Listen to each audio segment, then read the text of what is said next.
Hello,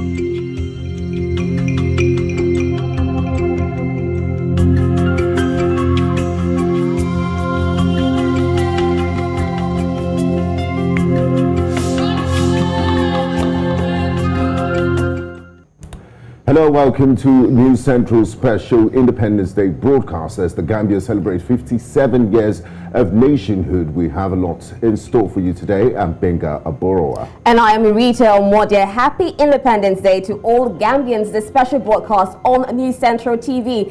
Gambia got the independence today exactly 57 years ago in 1965. And we'll be looking at issues of politics, issues of governance, economy, security, how far Gambia has grown so far, and it's promising to be a really wonderful experience on this special broadcast. Yes, we're not here alone. We have our friends and subject matter experts in Gambia to help us through this discussion today. And I believe we'll begin with governance. And yes, we have joining us from the Gambia this morning, Momodou Sabally is a former Minister of Presidential Affairs, an author and economist. Thank you very much for joining us, Momodou, and happy Independence Day to you.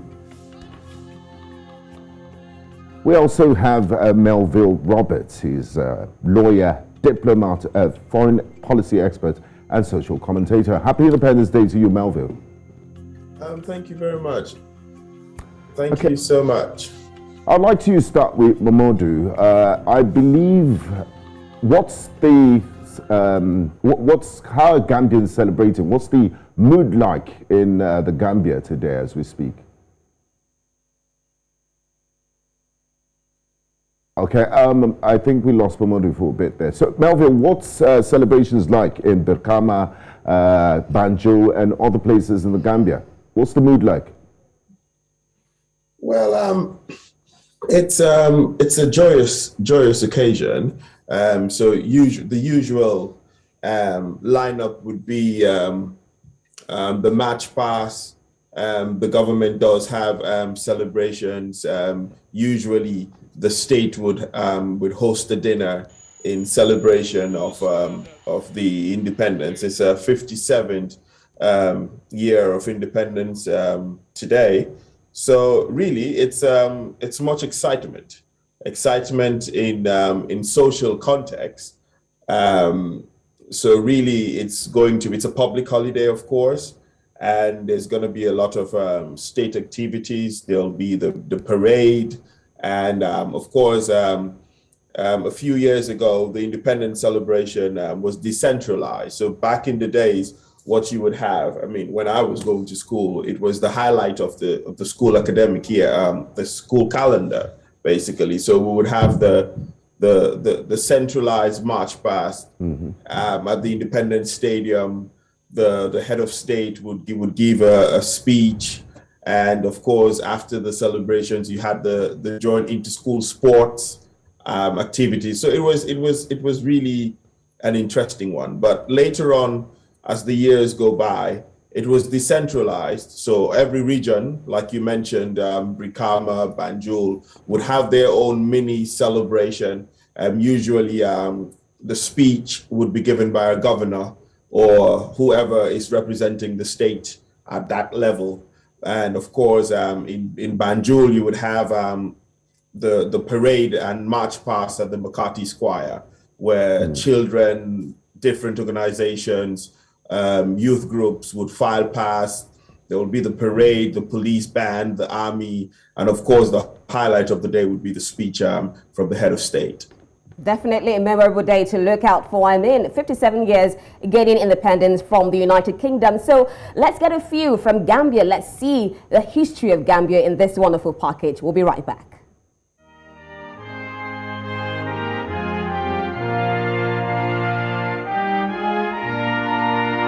The Republic of the Gambia is a country in West Africa, the smallest within the mainland Africa, and is surrounded by Senegal, except for its western coast on the Atlantic Ocean. The Gambia is situated on both sides of the lower reaches of the Gambia River, the nation's namesake, which flows through the center of the Gambia and empties into the Atlantic Ocean. It has an area of 10,689 square kilometers, with a population of 1,857,181 as of the April 2013 census. While Banjul is the Gambia capital and the country's largest metropolitan area, the country's largest cities are Serekunda and Barikama. The Portuguese in 1455 entered the Gambian region, the first Europeans to do so, but never established important trade there. In 1765, the Gambia was made a part of the British Empire by the establishment of the Gambian colony and protectorate. In 1965, the Gambia gained independence from the United Kingdom under the leadership of Dawda Jawara, who ruled until Yahya Jammeh seized power in a bloodless 1994 coup. Adama Barrow became the Gambia's third president in January 2017 after defeating Jammeh in the December 2016 election.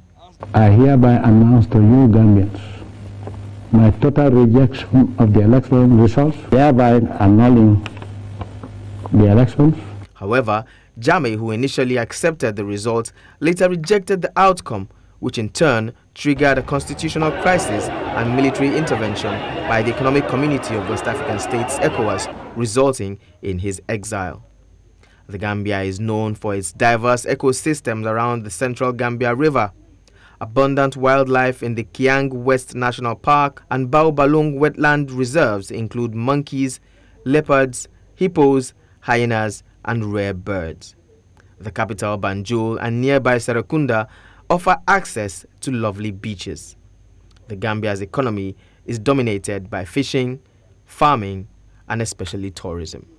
Happy Independence Day, Gambia.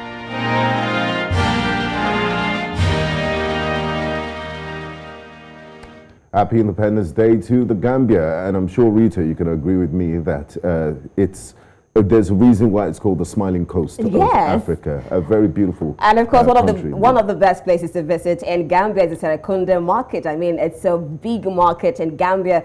And looking at the political atmosphere of Gambia, we've had just 3 presidents in Gambia. It's quite interesting. Dawda Jawara, Yahya Jammeh, and then now Adama Barrow. In 65 years. Yes, 57 years, just 3 presidents. It's a lot to look out for in Gambia. We still have with us Momodou Sabally. We also have Melville Roberts, a lawyer and diplomat, who are going to discuss Gambia as a whole. So thank you once again for joining us, Momodou Sabally and Melville Roberts.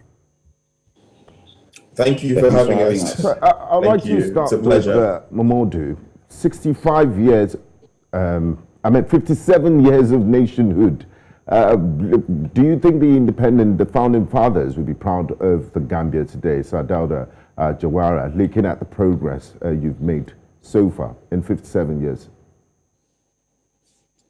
I didn't get you. Can you speak a little bit louder, please? Sabally, we're looking at how far the nation has grown, and Gbenga talked about all the past governments, started from Jawara, Jammeh, and now Adama Barrow. Looking at the gains of independence, do you think Gambia was really ripe for independence in 1965? Well, to be honest, there's a lot that's amiss. A lot that's really an embarrassment for an independent nation, just like what happened to me right now, joining a Zoom meeting, an interview on Independence Day, and power goes off. I had the privilege, the luxury of having a solar panel, otherwise I can't do this. So you have all these shortcomings. Water is still a problem. The economy is not doing too well. But the Gambia is a very peculiar case in that when we claimed independence in 1965, there were a lot of skeptics, including the colonial masters, but also some Gambians who actually decided to speak against independence, to vote against independence. And there's this really unflattering book by Barclay Rice called Enter Gambia, Birth of an Improbable Nation, with a mammoth neighbor that practically swallows us geographically, Senegal, with their colonial masters, France, interested in having Gambia as part of their colonial hegemony. We have to thank the founding fathers for having taken this very bold step to claim our independence After 3 presidents, Sadauda, Jammeh, and now Barrow, the Gambia is a respected entity within the Committee of Nations. I think there is a lot to celebrate, despite the shortcomings. Thank you very much, Momodou. Melville, do you agree with him that there's a lot to celebrate despite the shortcomings, 57 years of nationhood? Absolutely, absolutely, I agree. I share, his sentiments with respect to what where we are as a nation and where we would have expected to be, and where the foundation fathers had envisaged that the country, the Gambia, would be at this point. But notwithstanding, there's a lot to celebrate. It's a country that has emancipated itself from colonial rule, and the founding fathers did, a magnificent job to ensure that every Gambian would be able to maximize the best of their potentials within the Gambia.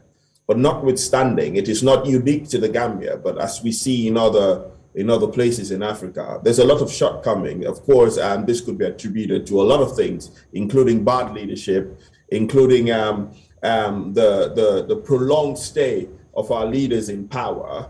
And of course, you rightly mentioned that the Gambia has attained 57 years of independence. And within that 57 years, we've only had 3 head of states in 57 years. So you could imagine that there's a lot more to be desired, but notwithstanding, there has been a lot of progress, and really an independence for any nation must be an achievement.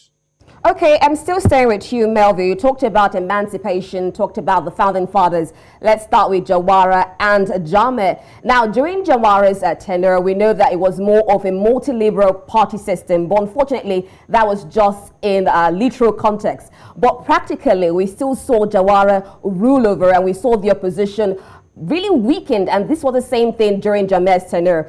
But if you want to analyze it, do you see any major difference between Jammeh's tenure and Jawara's tenure? Like you rightly mentioned, this, I believe, should be a study on its own, and that is a comparison with respect to multi-party democracy under Jawara and what we had under President Jammeh. Now, in my opinion, the multi-party system in the Gambia during the PPP, the Sadauda Jawara era, was, like you said, was theoretical more than practical. However, there was a conscious, systematic suppression of political opponents, but it was done within the democratic space. So it was strategically done, whilst also to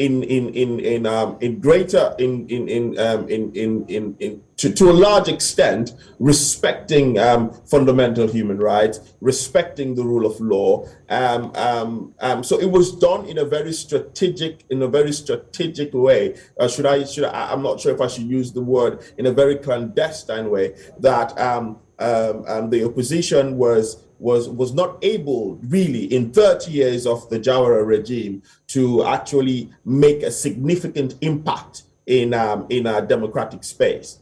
Now, on the other hand, you had Jammeh, and of course, during the first 2-3 years of his reign, there was a clampdown on multi-party democracy. Yeah. So there was not much participation from the opposition. But then, of course, this phenomenally changed after the 1996 general elections. And then what we saw was a very active opposition, notably the United Democratic Party, the PDOIS, for example. These were very notable opposition during the era of Jammeh. But what we had, rather than have a very systematic oppression of the opposition. Within democratic context, what we had in Jammeh was a full-blown a full-blown clampdown in autocratic style on the opposition.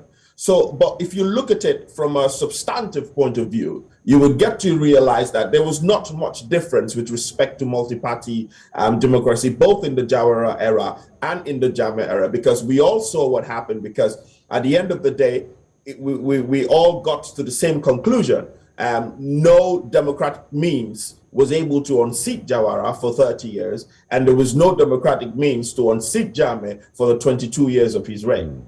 So I'll take that back, because of course at the end of the day, in the final analysis in 2016, we saw Adama Barrow come to power, but this was not the normal democratic switch of power. We saw the coalition coming together. The Gambia was at a point where everybody was frustrated, people were tired, the dictatorship was at a phenomenal high, the respect for fundamental human rights was really non-existent. And so we could see that seemingly both era, even though in theoretical terms we had the multi-party democracy, but it was just theoretical and not in practical terms.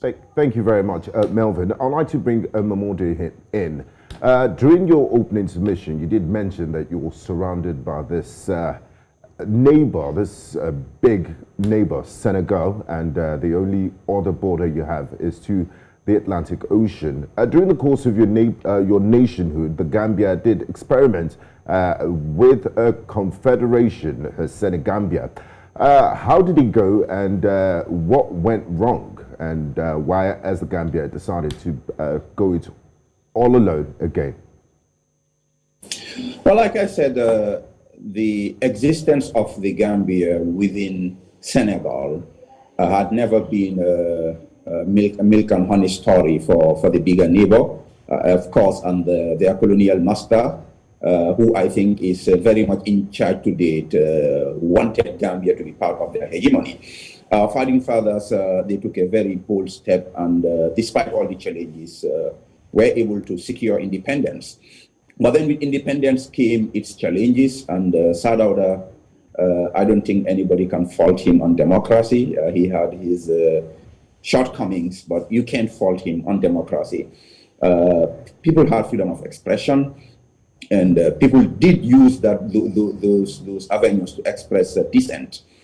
Come 1981, this was practically 16 years from independence, and there was this major political disturbance of cataclysmic proportions when the coup d'etat, aborted coup d'etat they call it, happened, with a bunch of left-leaning young men taking guns and attempting to overthrow Sadauda's government.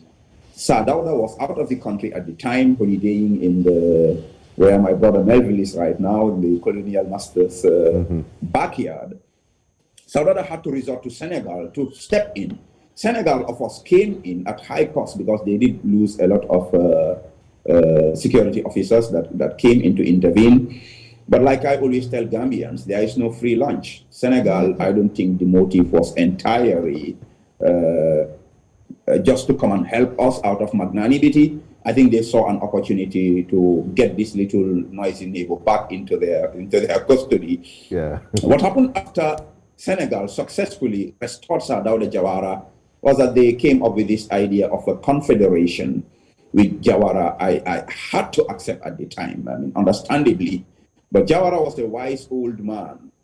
He went into it, and gradually the situation could not hold, because I know what Senegal wanted, Jawara would not ultimately accept, for the Gambia to just become a region de facto within Senegal. And ultimately the Senegalese had to leave unceremoniously, and Sadauda continued his reign until 1994, when another attempt, which essentially was just an offshoot of the initial attempt in 1981. Because Yahya Jammeh, who led the coup in 1994, who was my boss, I worked under him as his presidential affairs minister, did tell me that he was supporting the cause that actually brought in that 1981 coup. He was a young student at the time, but he was a pamphleteer carrying stuff for the big thinkers at the time, which was a group called Omodia, Movement for Justice in Africa, that later metamorphosed into Kukoy Samba Sanyang's attempted coup d'etat. So Jammeh was schooled under that kind of thinking, came in 94. When 94 happened, Sir Dawda looked up to Senegal, but this time around, they did not come in because they could not get what they wanted in 1981. They would not risk it in 94. So Jammeh's coup succeeded, which I must say actually strengthened the Gambia's sovereignty in terms of domestic policy as well as foreign policy, because Jammeh was a very staunch Pan-Africanist who was better friends with the non-aligned movement than the former colonial masters, who continue to push policies either directly on us or through their stooges like Macky Sall of Senegal. Jammeh resisted all of that, despite his shortcomings in terms of human rights and freedom of expression and association. He did entrench the sovereignty of the Gambia, both in terms of domestic and foreign policy. We're losing that again under Adama Barrow. Okay, so Bobby, you talked about Jammeh strengthening sovereignty of the country. He ruled from 1996 to 2017. Let's talk about the principles of democracy. His rule from 1996 to 2017, didn't it negate the gains of independence that Gambia gained in 1965?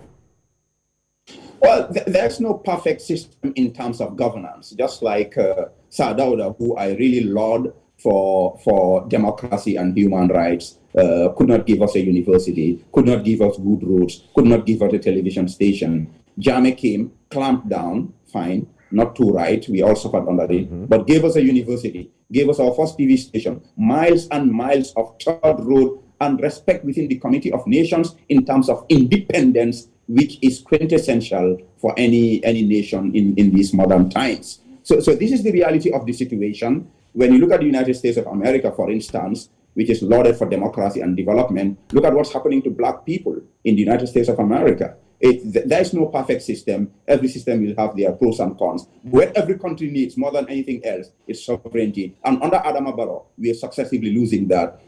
Just a couple of weeks ago, we saw Senegalese forces come into Gambian territory, fighting with their enemies, the rebels. Shooting, firepower, scaring our kids from going to school. We all know Adama Barrow is so subservient to Macky Sall that we are afraid here in the Gambia that what the Senegalese could not get under Leopold Sedar Senghor, Abdou Diouf, and Abdoulaye Wade, because both Jawara and Jammeh resisted this, Adama Barrow is handing over to the Senegalese on a silver platter. That is our fear. That is our concern right now as a nation. In addition to ECOMIC, which understandably is here to restore peace, to ensure a smooth transition within 5 years, that mandate has been extended. We also have Senegalese soldiers in the Gambia protecting Senegalese interests, attempting to fight a war that we have no business being a part of, their fight with the MMPC rebels. It's a very serious situation. Sovereignty is number one. We really need that before we can achieve anything else. Thank you very much for that submission, Momodou. Now, let me come to Melville. It's always nice to go back a step, and especially on a day like Independence Day, to reflect on the gains of the past and learn history lessons so as not to repeat those mistakes in the future. Now, let's come to present day, the Gambia. President Adama Barrow was sworn in for a second term just a few weeks ago. How would you assess his time in office so far? That's a really tough one, because to do an assessment on anything, on the governance of any individual, of any head of state, you must have some sort of a comparative analysis, either with predecessors or what is obtained in other neighboring countries. In all fairness to President Barrow, this is a man who took over, the reins of power after what would, by all accounts, was a very turbulent,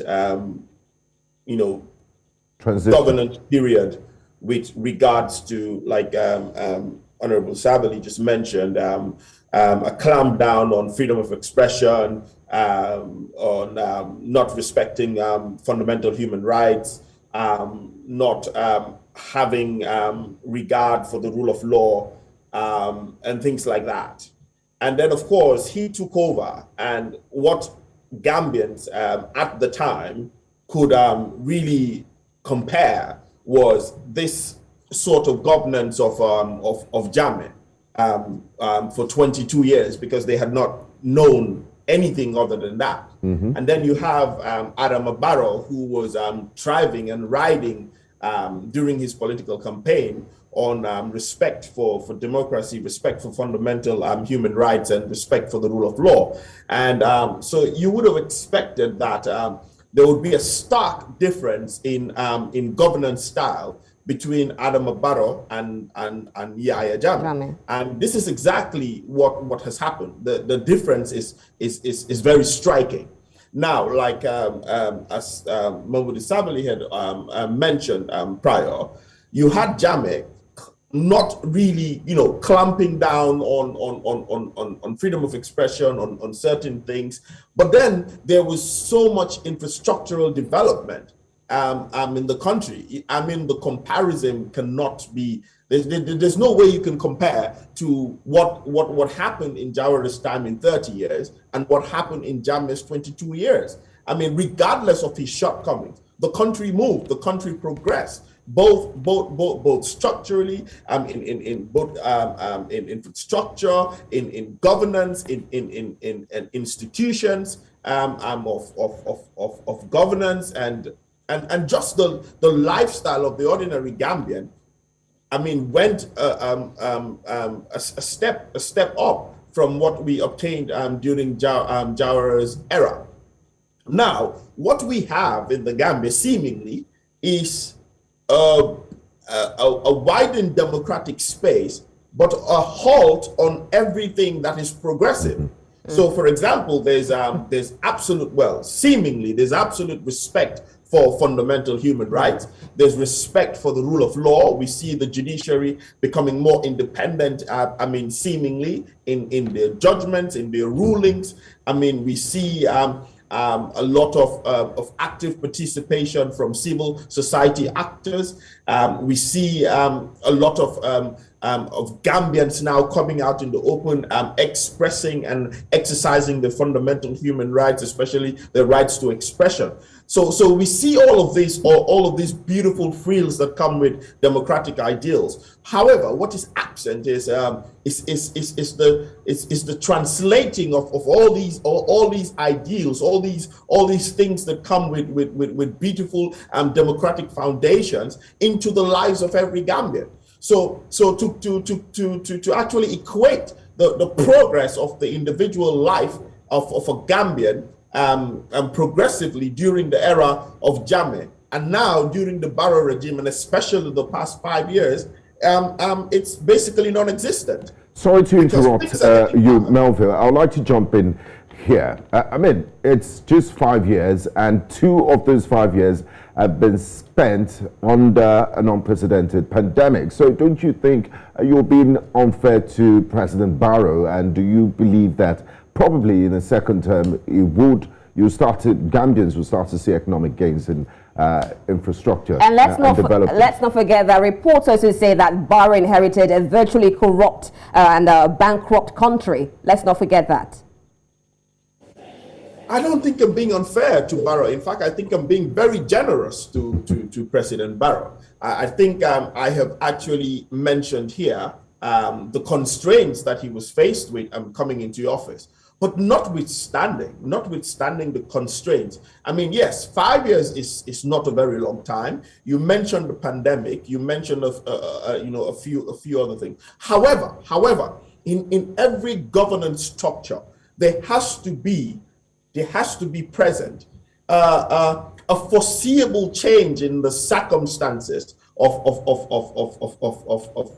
the people within that within whom, you know, or people who are subject to such governance. So, for example, yes, he inherited what, in all accounts, might be. I mean, there hasn't been tangible proof that really they. I mean, I know there's been reports, not really authenticated, that they inherited and empty coffers and things like that. However, with regards to policies, with regards to actions of the government, there has to be some sort of decisiveness, and I think this is what is lacking in President Barrow's regime. I think he is too nice of a guy, and in governance there has to be some sort of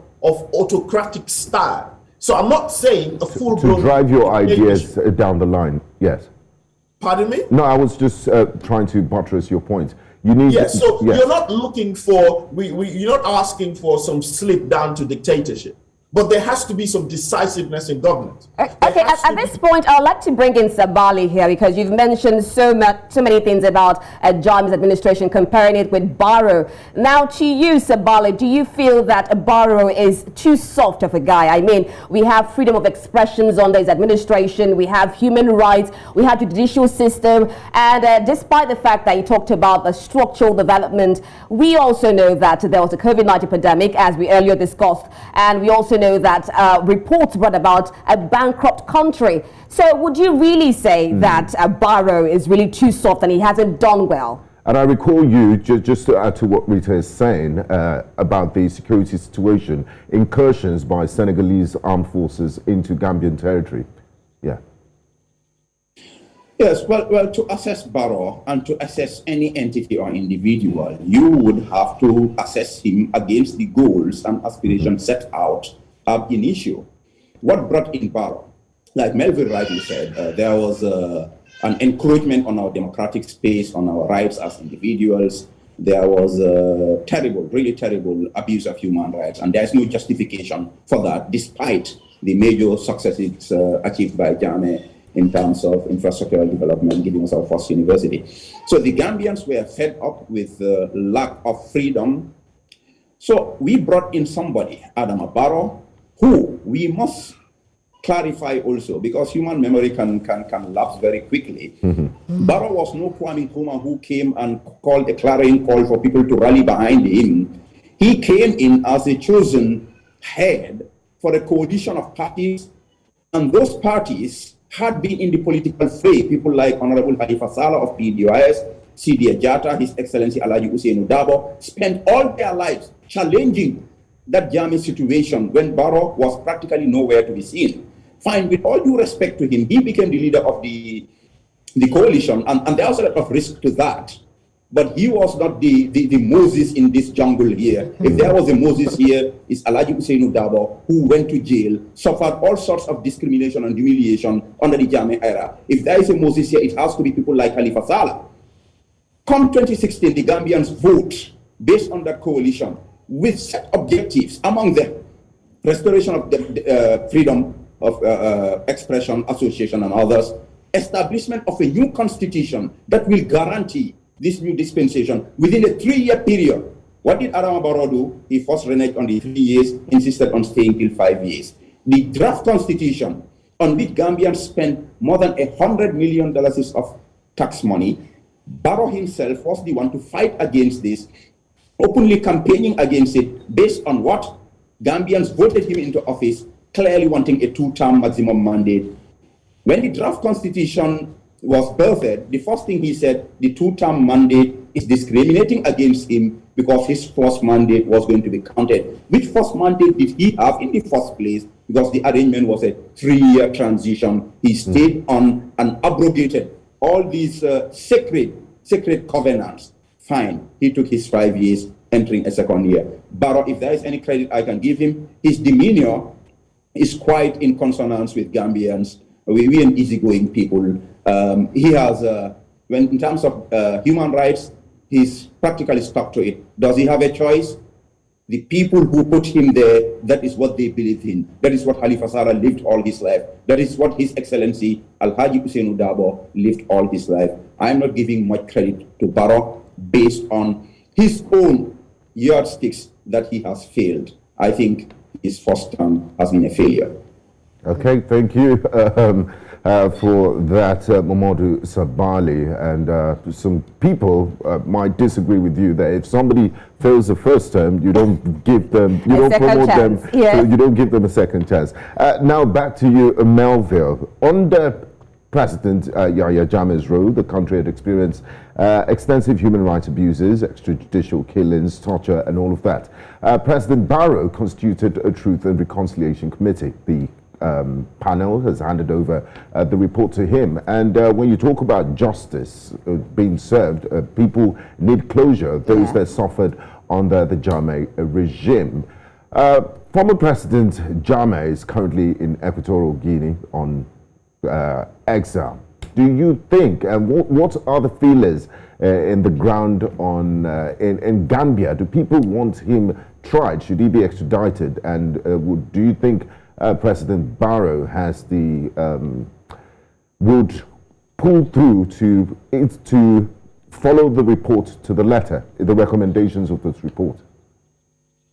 To be quite honest with you, it is very difficult to gauge or preempt or predict the actions of President Barrow with respect to the TRRC findings and subsequent report. The reason why I'm saying this is because the TRRC is not the first commission that was instituted at the instance of the government. And we have all seen that most of the recommendations that have come out of all these commissions have not been followed to the letter by the current government. In fact, what we have seen is some sort of selectiveness in the implementation of the recommendations of these commissions. So that being said, and of course going back not too very long into the distant future, we saw that President Barrow actually teamed up with the APRC, which is Jammeh's political party, to actually win re-election. Yeah. So whether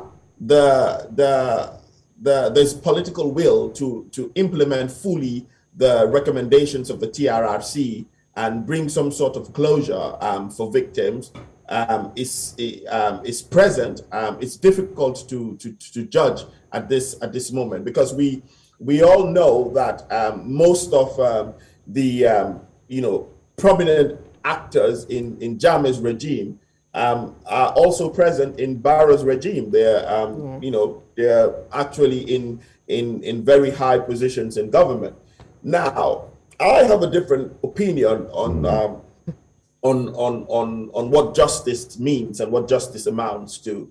I mean, and as a lawyer, I don't believe justice is just having someone, a perpetrator, being jailed or being sent to prison. I mean, that is not justice. That's one aspect of justice. Justice must be looked at holistically. I think what really should happen is that the Gambia should be able to look at its circumstances internally, to look at its uniqueness, I mean, in terms of culture, in terms of diversity, in terms of its population, in terms of its internal relations, and see what really is the best way forward for Gambians to heal, to move on peacefully as a nation. Is the extradition of Jammeh to be tried in Gambia the better option for Gambia to move and progress? That's a subject of debate. I don't believe that this is the way forward, because one has to understand that the reign of Jammeh is not as straightforward as people would want it to be.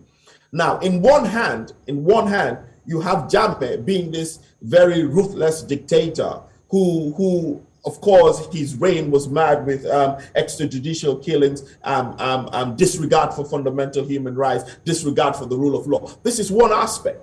But then you have another aspect, which is Jammeh the philanthropist, Jammeh the Pan-Africanist, Jammeh whose magnanimity cannot even be understood by the ordinary Gambian. This is the man that uplifted the lives of so many Gambians. This is the man that gave Gambia a university. This is the man that gave Gambia a television station. This is the man that took Gambia and sold Gambia and branded Gambia as a nation to be respected in the committee, among the Committee of Nations. So in one hand, you have a ruthless dictator that people don't like.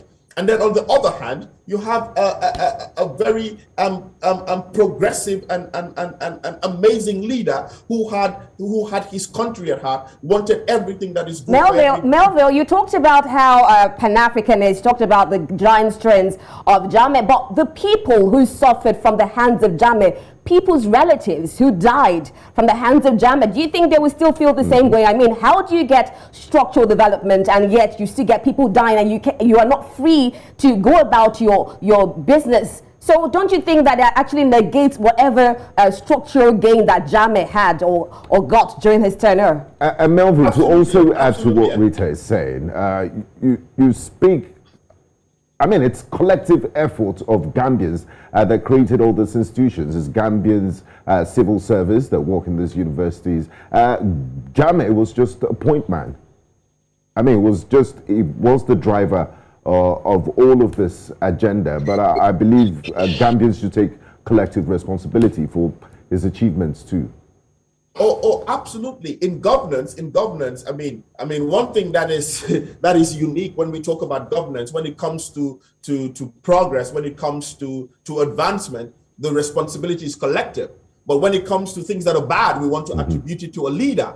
And this is why I'm saying that, yes, it was the collective efforts of Gambians, but it was through the instrumental leadership and through the vision of Jammeh that all of these happened. If the political will was in there, if the leadership will was in there, it wouldn't have happened. And yes, I agree absolutely that. And this is why I mentioned that there are two divides to the spectrum.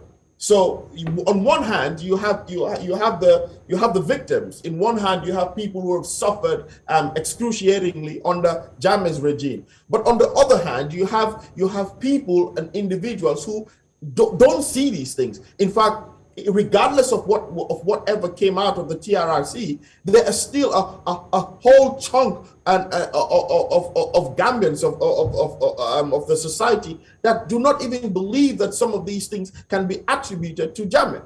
So all I'm saying is that yes, victims need closure, victims need justice, but in doing this, we also need to see and what is really good for the overall benefit of Gambians. What is good for the peace and stability of the country? Is it the extradition of Jammeh to Gambia to be tried in court or in an international court that is going to bring closure to victims? Is this how we want to move on as a nation? I can't have all the answers to that. It depends on what we want as a society. It depends on what the government wants as a government and how they want to govern and continue to govern and what the political will is. But all I'm saying is, if we want to quantify, if we want to equate the bad, the ugly of Jammeh, we also need to be fair to also speak about the good and the progress of Jammeh. Yes, one is drawing away from the other, but that does not negate the fact that we had a system of government where we had all of this happening, all of this taking place in one country. And now, on the other hand, we have Barrow. We have President Barrow, like we rightly mentioned, a phenomenal person. I think he's such a nice man. I think he's the epitome of what Gambianness is. But that notwithstanding, we're seeing a lot of abuse. I mean, I feel that a lot of individuals, a lot of state actors are actually taking advantage on the niceness of President Barrow. I think a lot of things that we see that ordinarily wouldn't have occurred during the era of Jammeh, we're seeing it happen now in a full-blown proportion, and there's just a lot of impunity, and people cannot do anything about it. When we talk about corruption, yes, of course, you had Jammeh's regime being mad with corruption, but most of the corruption in Jammeh's regime was attributable to Jammeh. I mean, now what we see is a wide-scale, massive, systematic corruption. But corruption is corruption, whether wide-scale or little-scale. It's still corruption, both in Jammeh's tenure and Barrow's tenure. We still see corruption going on. Absolutely, but all I'm saying is it's not as wide scale as we're seeing. Remember, Jammeh was there for 22 years, Barrow was there for 5 years. And the amount of corruption scandals that has marred Barrow's government is phenomenal. It's unbelievable. It's mind-blowing.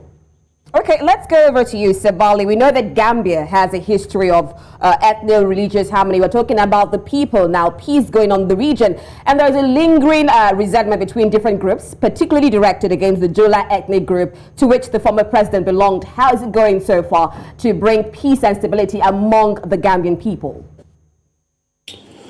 Well, I think the Gambia, yes, we've been known for our ethnic and religious harmony. This thing has suffered a little bit, and to be fair to President Barrow, it all didn't start under him. Certain symptoms of angst and anxiety started manifesting towards the end of the Jammeh era. Among this, his declaration of the Gambia, pronouncement of the Gambia as an Islamic state, and certain tribal sentiments that were uttered under Jammeh didn't help. The new dispensation really, I think they failed colossally in terms of reuniting Gambians. Instead of extending the olive branch and uniting the country, those who assumed power have sometimes been really oppressive in terms of utterances and even on a few occasions physical action.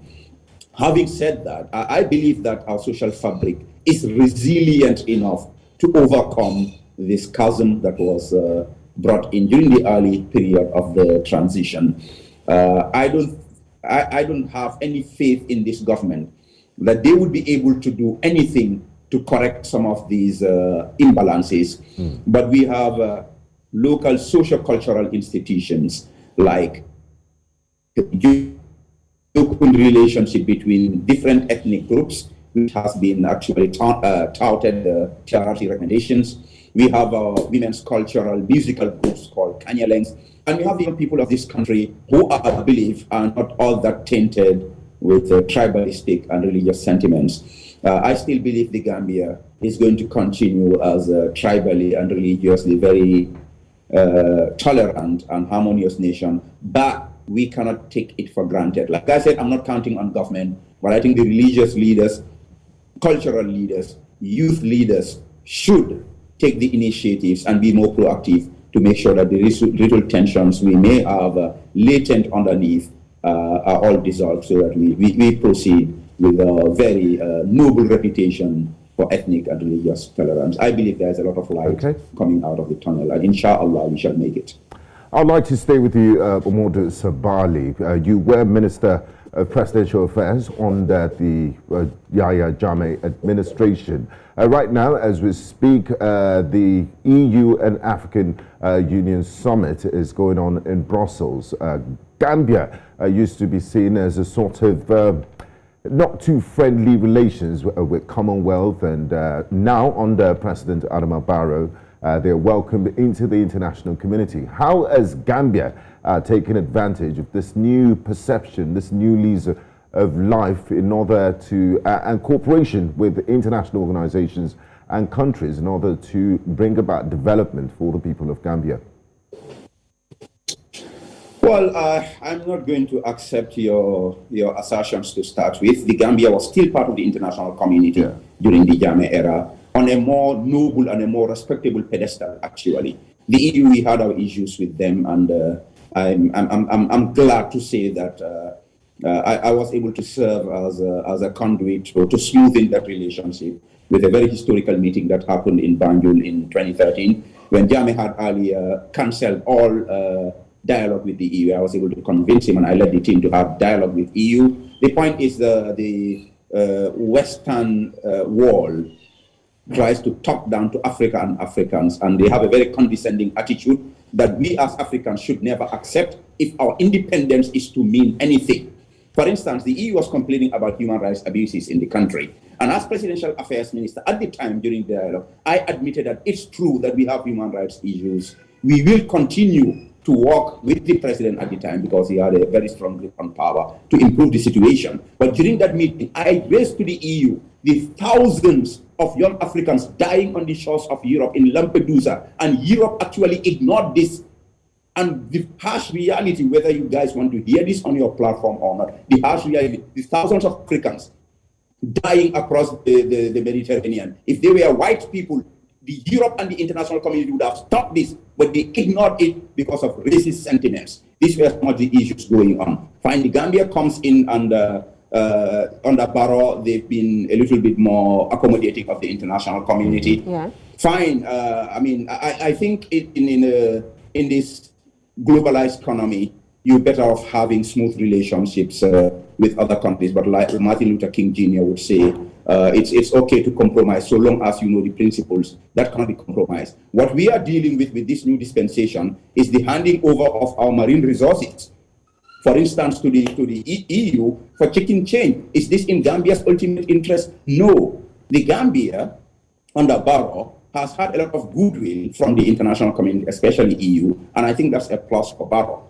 But what kind of goodwill is this? If the EU is going to give you aid worth 50 million euro, and you think they are good Samaritans, they are not, because they're going to seek access to your marine and other resources that they can use. They're going to pressure you to accept deportees from Europe, and that is not in your interest in terms of your socio-cultural stability. So Barrow, yes, we can give him a plus in terms of the new coziness of the relationship with the Western world. Is it 100% like manna falling from heaven? No, there's a price to it. What we can do is to caution Adama Barrow, like I have done repeatedly, so that he knows that international relationships are based on mutual interest, and you need to present yourself with respect so that you can also get, in return for what you are giving, something that will benefit your people, and not just easy visas to go and party in Brussels and other international capitals. All right, Sabally, apart from international interest, we're looking at the growth of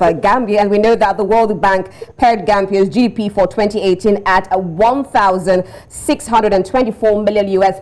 This question is coming to you as an economist. Now, how do you think Gambia can grow its foreign reserves and, of course, grow its revenue production? Can you repeat the end part of the question? I did that. I asked you how Gambia can grow its revenue production and foreign reserves. Oh, well, it's a tough situation, actually. Gambia's growth, I think we are not about to see anything spectacular anytime soon.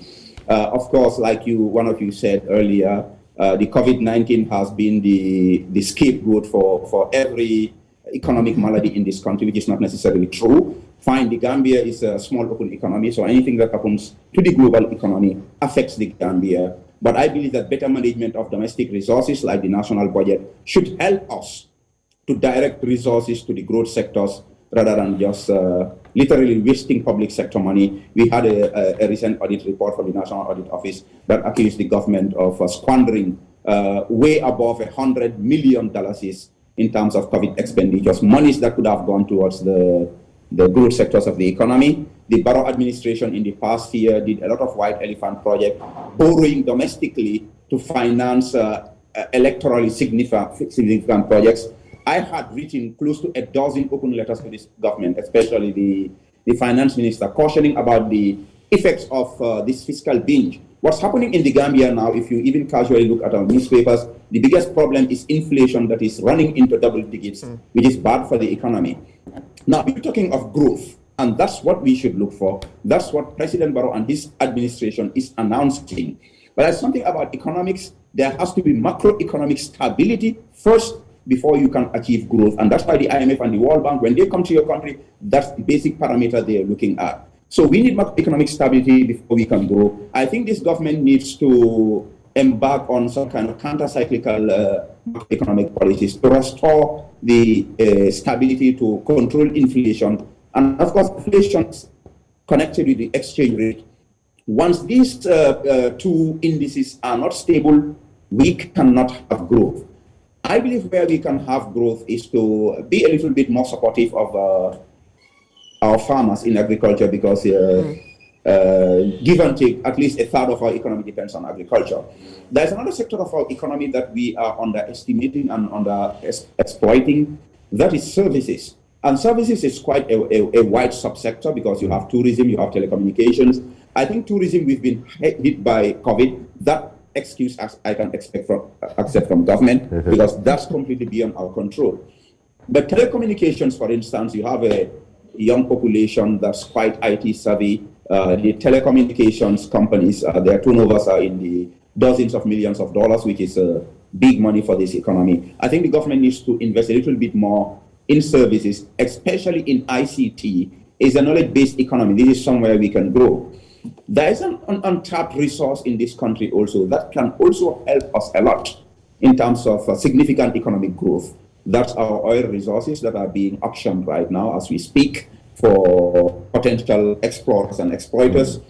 I think if this resource is managed, because I believe Gambia has oil, I believe if this government does the right things, in the next 2 or 3 years, we might be able to hit the black gold under the seas.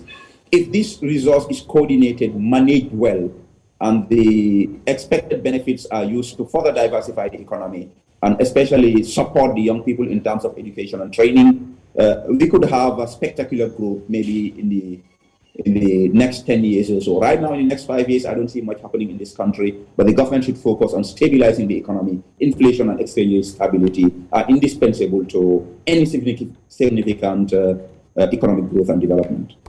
Thank you, Momodou. I would like to bring in Melville here. As the Gambia celebrates 57 years of nationhood, and in the same year where President Barrow has started its second term, what should the government prioritize in order to bring about a lasting development to the country and improving the life, the welfare of Gambians in general? Thank you. I feel the first thing that the President Barrow should do is, in my opinion, is to reshuffle his cabinet. That's the first thing. I think he should reshuffle his cabinet. This is what would show, because like I explained earlier on, yes, I understand the issues about the COVID-19 pandemic. I understand the issue of him taking over, power from Jammeh, and what we have heard and seen with regards to the 22 years. But notwithstanding, it is now that we have to see some semblance of difference in his style of governance. I mean, he has to show decisiveness. He has to show seriousness in governance in going forward. So first and foremost, I think retaining the status quo, I think for me is an issue. I think that's a big issue for me. I expected that after I understand that the first term of his reign was really a coalition government. You had a coalition partnership where, I mean, he must have been constrained to elect certain or to appoint certain officials into certain office because of the coalition agreement.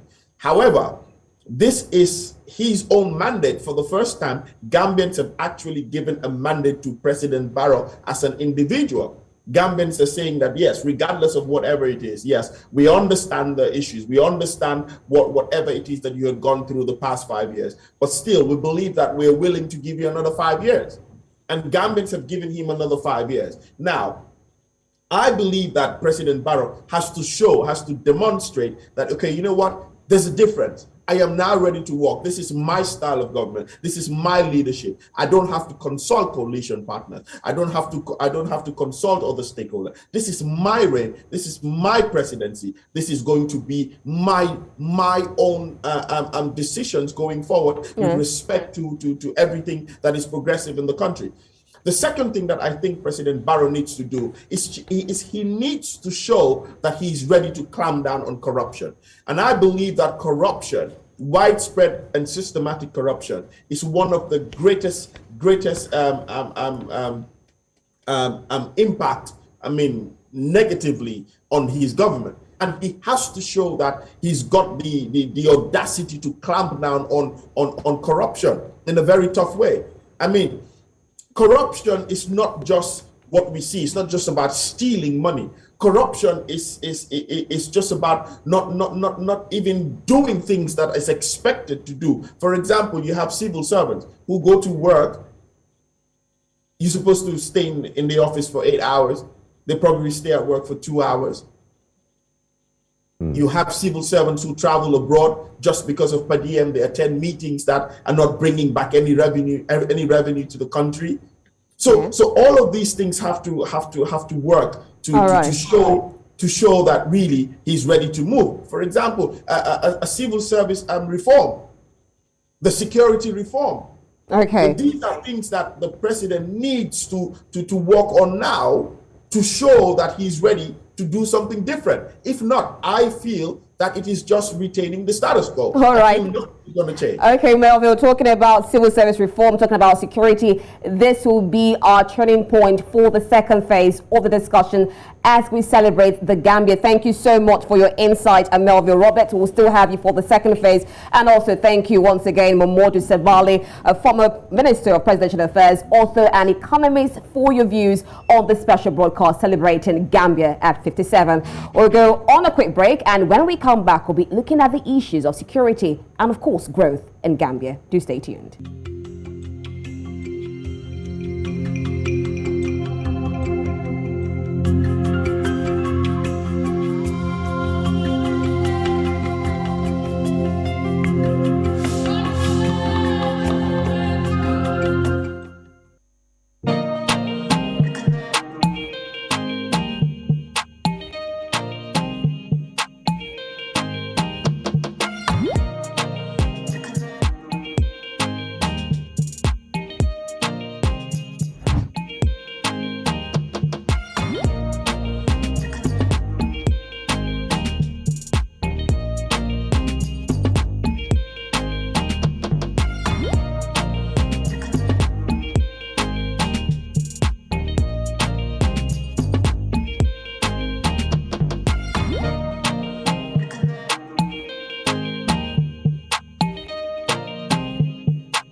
Hello, welcome back to Gambia at 57, New Central TV special Independence Day broadcast celebrating the smiling coast of Africa. We've been talking about the history and governance issues in the Gambia, and it's now time to switch gears to economy and security. I still have Rita here with me. Yes, and you know, Gambia is so beautiful. Talk about the wildlife, the birds, the superb climate. I mean, see those wonderful personalities all the way from Gambia. Is Satu Sise, a queen of recycling. We also have Jude Kamara. These are wonderful people coming all the way from the Gambia. Of course, we're still celebrating Gambia at 57. And with us, we also have Melville Roberts. He was with us on the first belt of the program celebrating Gambia at 57. And he'll still be with us looking at security and the growth in Gambia. We also have Buba Sanna Njie. He's a political scientist and rights advocate who will also be joining us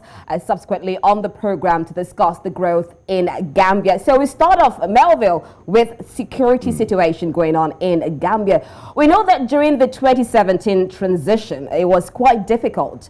Melville, talk about Jammeh, first of all, agreeing with the elections and later on disagreeing with the elections. And then there was like a 3-month transition program in which Jammeh was struggling whether to go on or not. And then within that period, Adama Barrow called in the economic community of West African states for a peaceful political transition. A lot of people will say that that also brought about a bit of instability, even though it was supposed to bring stability to Gambia. So Melville, let's look at that period within 2017, the political transition, and of course bringing in military forces of the ECOWAS into Gambia. They have been accused of human rights abuses. So how would you see that bringing stability in Gambia?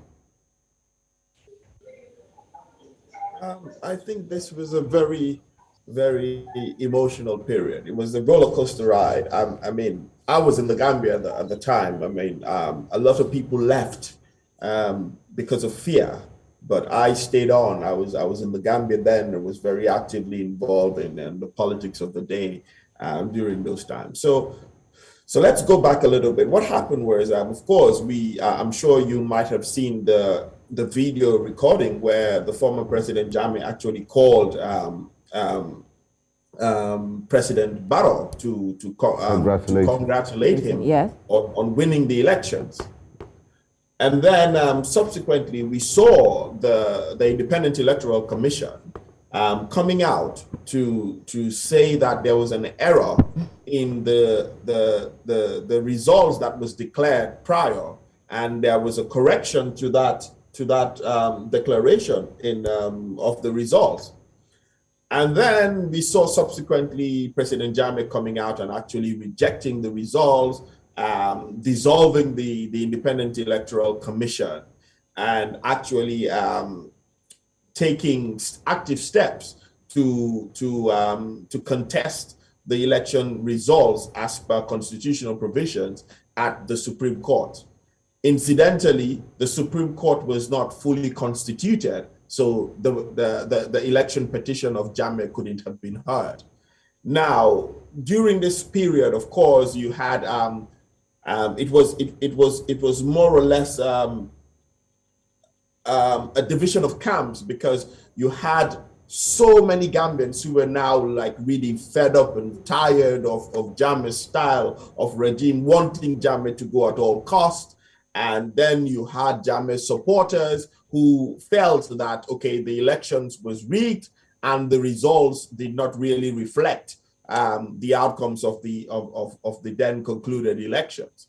So, of course, I was part of the individual that was in the camp supporting President Barrow. We just wanted change, and I just felt that it was time for Jammeh to leave. But then the situation got very tense, because you could see that Jammeh was a very feared ruler, and people felt that, you know, he was going to clamp down on anyone that was going to try to attempt to take him out of power. So what we saw was the international community coming in to the Gambia, trying to talk to Jammeh to get a peaceful resolve of the impasse really that was going on at the time. Jammeh saying he's not leaving. Adama Barrow also holding on to the fact that he has won the election, he's been declared the winner, and he wants to assume office. So we saw a lot of international intervention, the AU, the ECOWAS, the UN, and eventually Adama Barrow really was taken out of the Gambia in a very clandestine way, in the disguise of attending some sort of a meeting elsewhere. But again, the real truth was that there was a fear for his life. So he left. And of course, whilst he was at this international gathering, he made the invitation for ECOWAS to step in. But ECOWAS was supposed to be a stabilizing force. They were supposed to come in and stabilize the situation, because we saw once ECOWAS started making some sort of a show that they were being present and they were coming into the country, then the fear level among Gambians was like at a very high, at a very high level, because people felt at that time that Jammeh wouldn't budge, Jammeh wouldn't leave, and of course there's going to be a military showdown, and of course people were scared. So we had thousands of people, flocking into neighboring Senegal. And it was a very, very, at some point they instituted some sort of curfew. People were not allowed to go out at night after a certain point. We saw the Gambia Bar Association coming out in those days. Knowing how Jammeh would act and react to such situation, accusing Jammeh of treason, accusing Jammeh of trying to overturn the will of the Gambian people. So there was so much resolve. We saw the Gambia had decided slogan, which was a movement that took place. They started putting billboards all over the place that Jammeh must go, that the Gambians have decided. They were looking for these individuals. Soldiers were seen in the streets tearing down these billboards. The place was dead quiet. Teachers were on strike. They were not going to work anymore. The Bankers Association, the Bar Association. We saw all sectors of society. And then eventually we saw Jammeh's own ministers started resigning. And of course, that's how we had Njie was appointed as a minister, because the Minister of Information resigned, the Minister of Education resigned. We saw all the ministers, ambassadors in the international community, putting in their resignation and just giving support to Adama Barrow. So eventually, of course, as God could have it, Jammeh left, in a very peaceful manner. No lives were lost. But ECOMIG remained. Now, the mandate of ECOMIG was really, like I mentioned, to be a stabilizing force to ensure there was a smooth transition of power. But then, I think initially it was for 2 years, and then this was extended for another 2 years. And then, of course, their mandate was again extended, and we just saw a couple of weeks ago at the ECOWAS summit that they have now extended the mandate of ECOMIG for another 2 years or 5 years. I'm not too sure. So really, some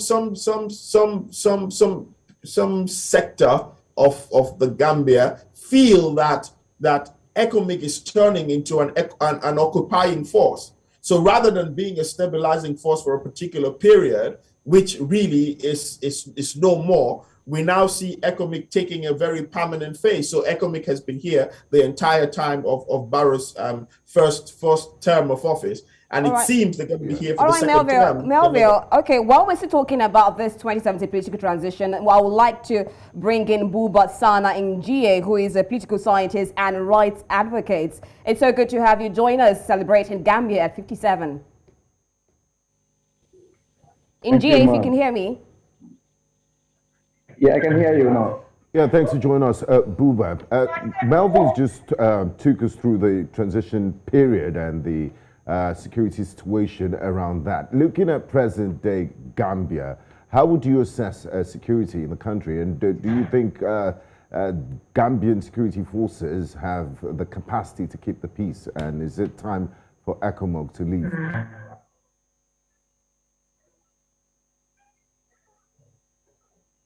Njie. Njie, can you hear us? I can hear you well. Can you hear us, Njie?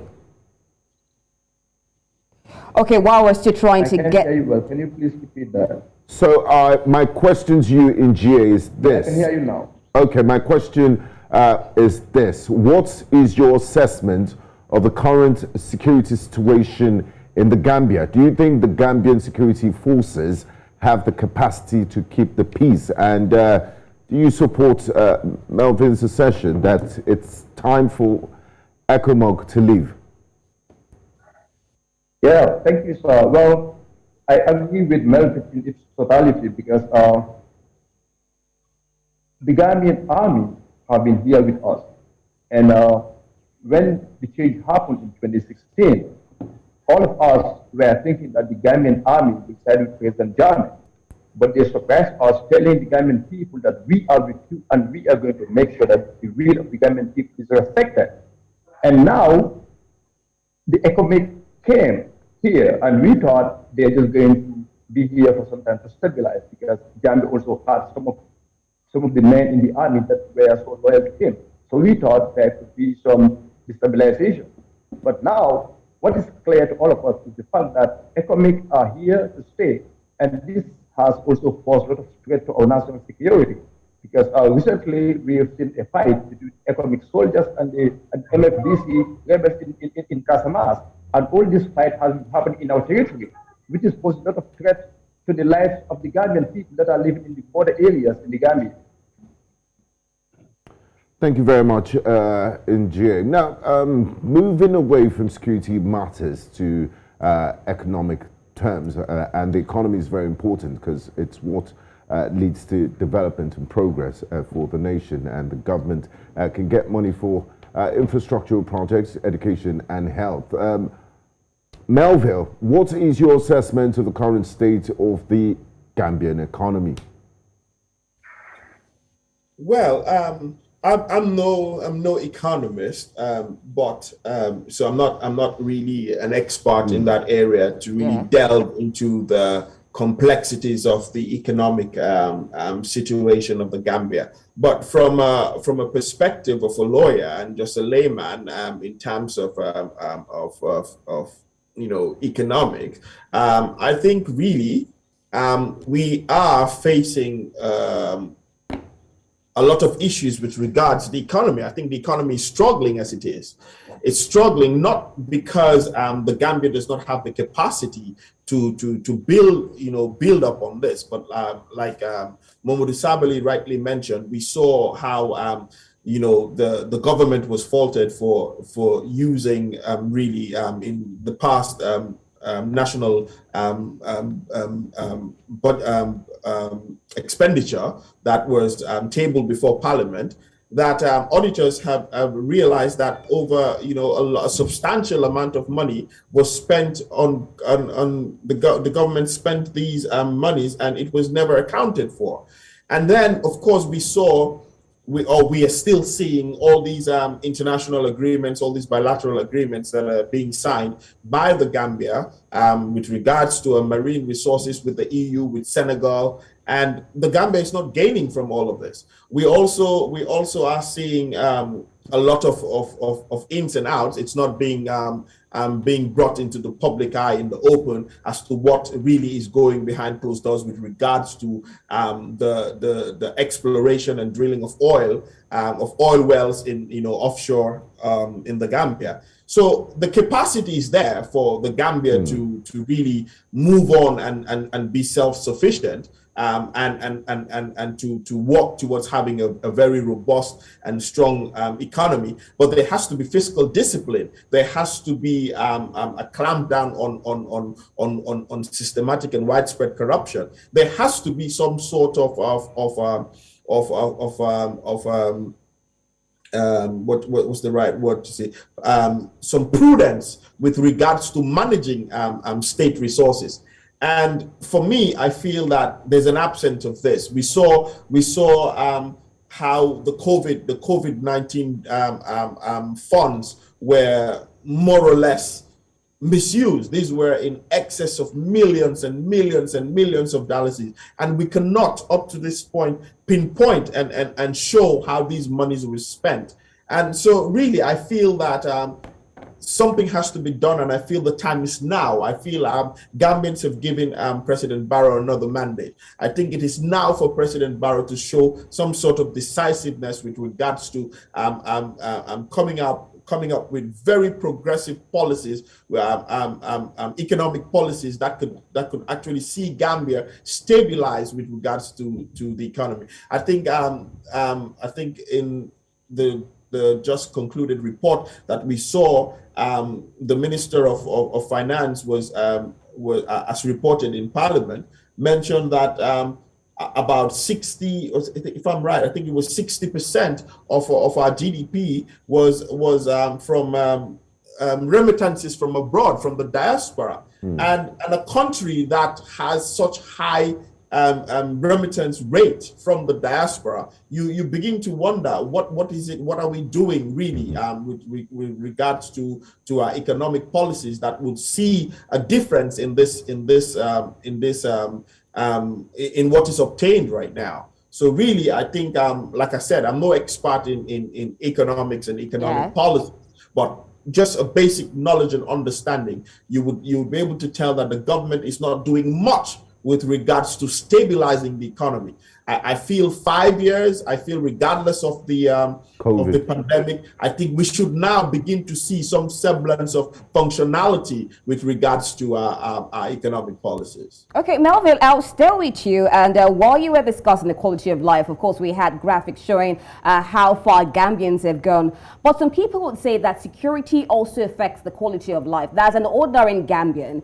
You're a Gambian living in Gambia. How would you assess the crime rates in Gambia? Do you see Gambia as a safe place to stay in? Do you see Barrow's administration tackling the issues of security going on in Gambia? To correct that, I am a Gambian not living in Gambia. Oh, not living, okay. What happened? Why did you leave? Well, I had to. I left for studies, and then things changed, so I'm here for now, basically. Okay. So I've basically relocated temporarily for now. But really, from what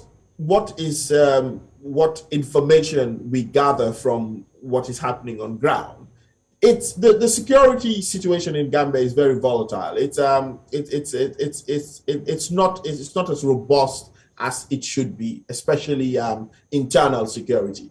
Gambia does not have issues of an external threat. So external security is not really a substantive issue, but internal security, we have seen now a rise in the crime rate in the country has risen exponentially. Armed robberies, break-ins, a lot of things that are making people not as secure as before. But again, like I always say, a lot of what obtained during the Jammeh era is a bit different now, because Gambians feel that there's a wide democratic space for people to do whatever it is that they do, and they believe that in whatever or they believe that the outcome of whatever it is that happens will be done according to democratic means. Now, for example, in the Jammeh era, there was this presence of fear, and people feared because you don't know what would happen if certain actions, the state was clamping down, very, very, in a very hard way on criminals, on any sort of criminal activity in the country. There were checkpoints everywhere. I mean, just to drive along the main strip in the Gambia, driving from, let's say, Kairoba Avenue going to Brikama, you would have been met with at least 6, 7, 8, 9, 10 checkpoints, military checkpoints with the military police. So really, of course, we don't have all of this, because when we had the transition to democratic rule, of course, there were the civil actors calling for all these checkpoints to be taken off. People felt they were very constrained. People felt that they were not free to do things. So, there was an advocacy for for all of these things to go away. Okay. In fact, I was one of them. I felt that there were too many checkpoints. Driving home from work, you would stop. I mean, it takes you hours to get home because you have to go through all these checkpoints. Sometimes in the middle of the night, they will ask you for your ID. They wanted to see your passport or some sort of identification. If you don't have that, you risk being arrested. So we felt that all of these things shouldn't be there because we're now a democratic state. But what we're seeing now is the disadvantage of all of this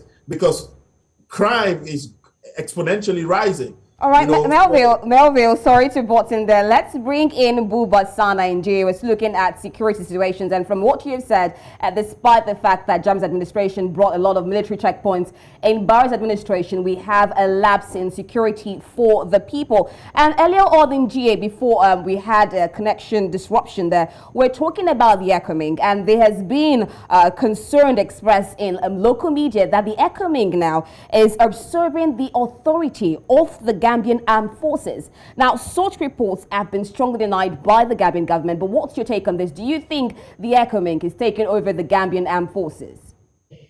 Do I think ECOMING will do what?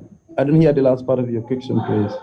I said, do you think ECOMING is taking authority of the Gambian armed forces? Is seizing the authority of the Gambian armed forces? Yes. Yeah, obviously. And I think this is very dangerous because the Gambian army are all dumped at their army camps. The soldiers are dumped at the army camps, and also the economic soldiers are the ones living this flamboyant life, doing all the stuff that the Gambian army should have done, And I think this could really agitate the Gambian soldiers because the Gambian soldiers must be feeling right now that they are useless and worthless in the country. And they actually knew that they have the powers to protect the territorial integrity of this nation, because we have seen the cases in the Gambia during Jammeh's administration. We were having Nigerian soldiers in the Gambia, and this agitated the Gambian soldiers at the time to attempt a coup d'état, and which was succeeded. So I think the presence of economic soldiers in the Gambia can actually cause instability in this country. It can agitate the Gambian soldiers, and also it can cause a conflict between the Senegalese army and the MFDC rebels in the Gambia, in which the life of the Gambian will be at stake. Now, Buba, I know you're not an economist, but from a layman's perspective, tourism, when you mention Gambia in international circles, what comes to a lot of people's minds, it's tourism. Gambia's tourism potential is huge, and a lot of people in the Gambia employed in the Gambian tourism sector. What beyond tourism, and Melville did mention earlier that oil exploration or prospecting for oil is going on off the coast of the Gambia. Beyond that, what else can the Gambian government do to make this country live to its full potential, developing economics, developing the economy? What other aspects should be looked at? Well, right now, the major sector that should be looked at by the Gambian government is agriculture. And it is really sad that the hopes of the farmers has been shattered and dust, because recently, 2 days ago, we have seen a news report. There's a scandal at the Bankers Bank Central Bank, which involved amount of $155 million that has been that has been mismanaged, or this corrupt practice involved the farmers. These bankers have involved in some dealings which involve the money that should be given to farmers, because the farmers sold their groundnut, and the money that should have been paid to them, they were given counterfeit money. So and also the farmers do not have a market in the Gambia in order to support their sector. So if the government really invests in farmers, give subsidies to farmers, support the farmers, I think that will at least boost our economy, because right now all other sectors in the Gambia are not actually working, because the tourism sector is really bad this year, because that's partly because of the COVID since 2 years ago. We've been accusing COVID-19 of the... All right, Buba, so if I get you clearly, you're talking about the government focusing more on boosting agricultural sector in Gambia. Now, as a human rights activist, earlier on, Melville, we also had Sabally talk about Jammeh's administration, and we know there was a lot of human rights abuses going on under his rule. Now, when you compare Jammeh's rule with Barrow's administration, because we also know that there were protests going on recently, and Barrow somehow reacted heavy-handedly, how would you rate human rights freedom, human rights abuse between the Jammeh's administration and Barrow's government?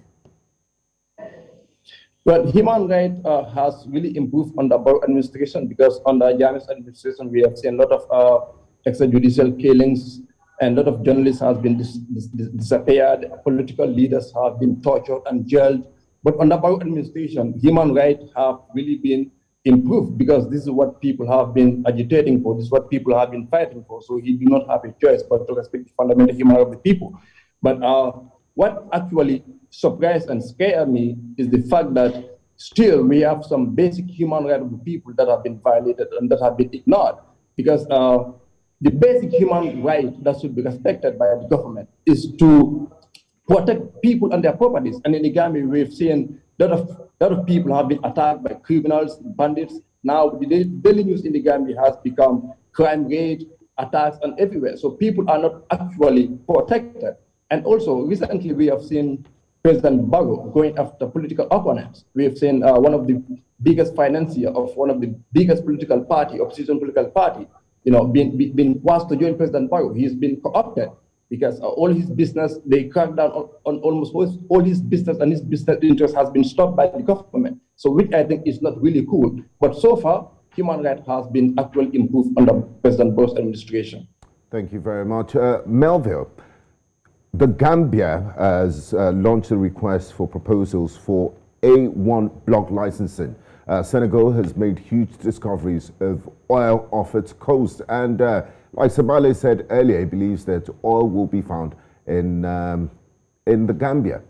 What should the Gambia do to avoid the resource curse? We've seen Nigeria, for example, has discovered oil since 1956, and a lot of these resources a lot of the ordinary people don't get the benefit of all of this, even though the irony is more revenues come into the government. What's your take on this? Well, to be honest, the Gambia, as we know, we have since independence to now, and I believe even during colonial era, had managed to survive and thrive without being dependent on any natural resources, because up till very recently, when the conversation came about that there has been some sort of discovery of oil offshore in the Gambia, we were heavily reliant on agriculture and tourism to which was really the backbone of the Gambia's economy. So this really would be a blessing. I mean, if it is managed, judiciously and in the manner that it should, and having it trickle down, like you mentioned, to the ordinary Gambian. But of course, we have seen what happens in other countries. You rightly mentioned Nigeria. There's Nigeria. There's Ivory Coast. There's Kenya, where really natural resources have been more of a curse than a blessing. But what really has to be done, really, to be honest, is what is being done in every other place, where in the progressive world, where they have natural resources. It's just that a natural resource is a sovereign wealth.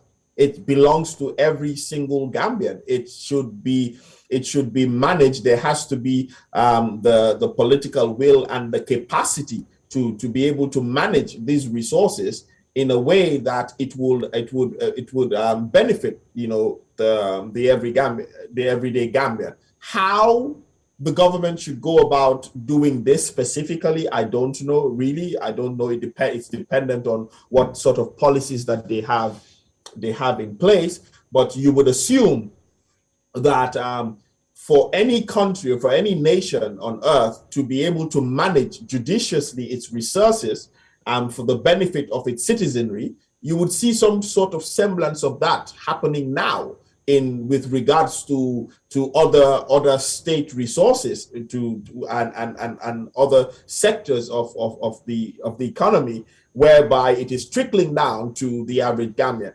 And to be honest, I don't think that is so. I don't think this is what is happening now in the absence of this natural resources, this oil that is being, that exploration is ongoing.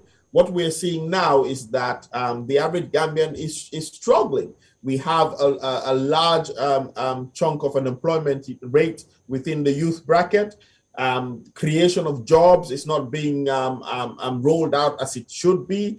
And so a lot of things are not being done well now. And for any nation to be able to manage absolutely its natural resources to the benefit of its citizenry, there has to be some sort of a semblance of functionality within that government in terms of economic stability, in terms of social amenities that is being made available for its citizens, and we're not seeing that at the moment. So I don't know how there would be anything different when we really go into oil drilling. All right, Melville, you're a foreign policy expert, and let's look at the issue of foreign relations. We know that Gambia followed a formal policy of non-alignment during the Jawara's tenure. How would you assess foreign relations going on in Gambia at present? Has an excellent foreign relation with its partners, with the international community, and more so because, of course, like we've mentioned in this program, that President Barrow is seen as a Democrat, is seen to respect the rule of law and fundamental human rights. So he is undoubtedly the darling of the international community. So our relationship with the outside world from 2016 to date has been absolutely phenomenal. We have seen Gambia rejoining into international organizations that we were arbitrarily removed by the former President Jammeh. Of course, we saw the Gambia's re-entry into the Commonwealth. We saw the Gambia's re-entry into the ICC, which the Gambia was President Jammeh was had actually taken steps to remove the Gambia from. So really, Gambia has taken its rightful place in the international community. But has it been a plus or a minus to the country? Pardon me? Has it been a plus or a minus for the country? Excellent foreign relationship can never be a minus for any country. It's always a plus. And it depends on the way that your foreign relationship is rolled out. I mean, your foreign relationship should never, ever have an impact, a negative impact on your sovereignty, on your prowess as a nation. So really having good connection, good international connections, in terms of government instead of state-to-state relationship, it's always a plus, it's always a benefit. And I don't see how there is a disadvantage for the Gambia having a lot of ally in the international world. Now, Njie, just before we begin to wrap things up, the motto of the Gambia says progress, peace and prosperity as the Gambia celebrates 57 years of independence today. What is your vision for your country going forward and your wishes?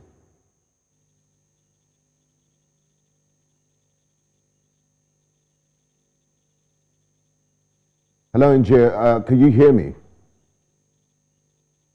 Hello, Njie, are you there? Did you get my question?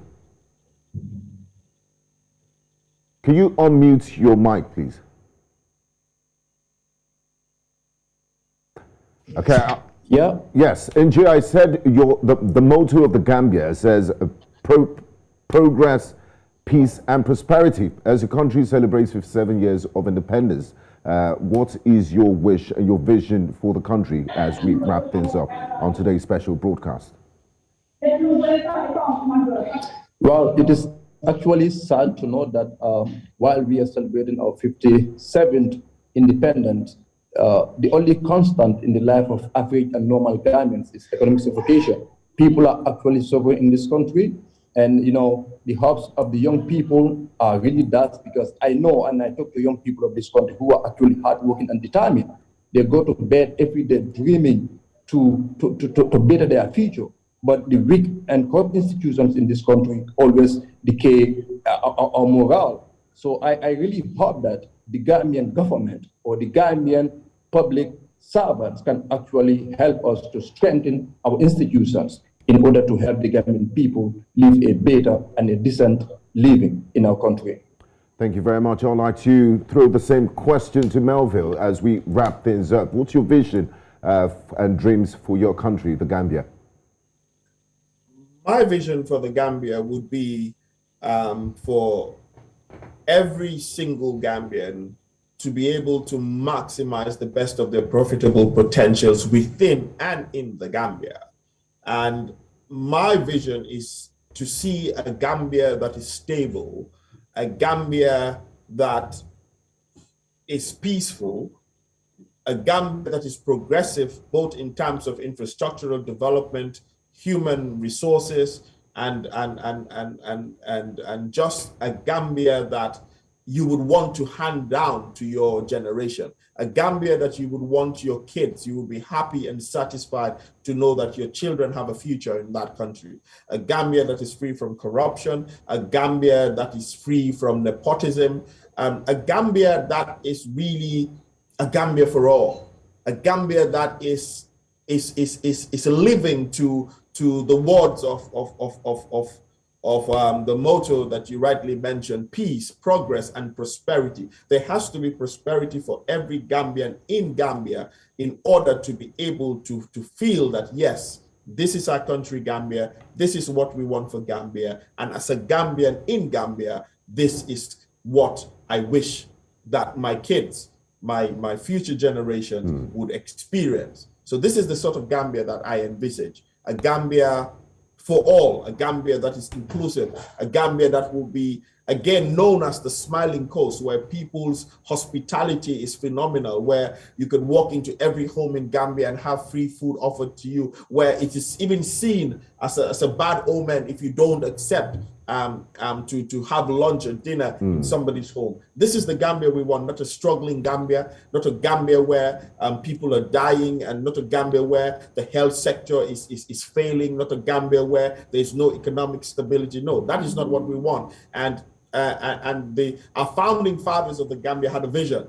They had a vision to see an emancipated Gambia, a Gambia that is moving, a Gambia that is thriving. And this is what we want to see. And hopefully, I feel that for Adama Barrow being given a second term, I feel that the wherewithal is there. I feel that he has the ability to change the status quo. I believe that he has the support. He's got the mandate of the people, and it is left for him to show us that really Gambia can move on to be the Gambia we all envisage and the Gambia we all deserve. Lots of wishes going on there. May the good wishes for Gambia come through. Thank you so much, Melville Roberts, for your insight as we celebrate Gambia at 57. We also like to appreciate Buba, Sanna, and Njie for your insight also on this special broadcast. And earlier on, we had Momodou Sabally, a former Minister of Presidential Affairs and author and an economist, and he talked so much about how to bring economic growth to the Gambia. Once again, thank you so much for sharing so much insight on celebrating Gambia at 57. This is where we'll draw the curtains for today's edition. We leave you with images live from and visuals from McCarthy Square, the venue of the Independence Day celebrations in the Gambian capital, Banjul. Fellow Gambians and all residents of the Gambia, let us thank God for giving us the opportunity to celebrate 57th independence anniversary of our in peace, love, and joy. Let us continue to ask God to give us the ability and willingness to forgive those who in one way or the other have exploited this nation and violated our human rights in the past, and in all work together as partners of mutual benefits. Heavenly Father, we render genuine thanks and express profound gratitude for the provision, security, providence, assurance, infinite mercy, and love you continue to bestow upon us.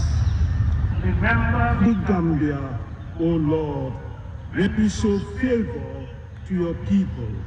Come to our aid by your saving grace, that we may enjoy the prosperity you chose your chosen ones, that we may share in the joy of your nation and joy in your inheritance in giving praise. We remember in our prayers all those that have been infected and affected by this, particularly COVID-19, and seek your intervention. Heal our land in Jesus' name. We commit to your divine care our President and the entire executive, legislative, and judicial arms of government in this nation. Teach them your ways, so that they may continue to find favor with you. Endow them with wisdom to discern your will for the Gambia, so that they will work according to your divine plan. We pray for all state and non-state actors in development, all sectors in government, political parties, civil society organizations, including the non-governmental organizations, and the private sector, that each will individually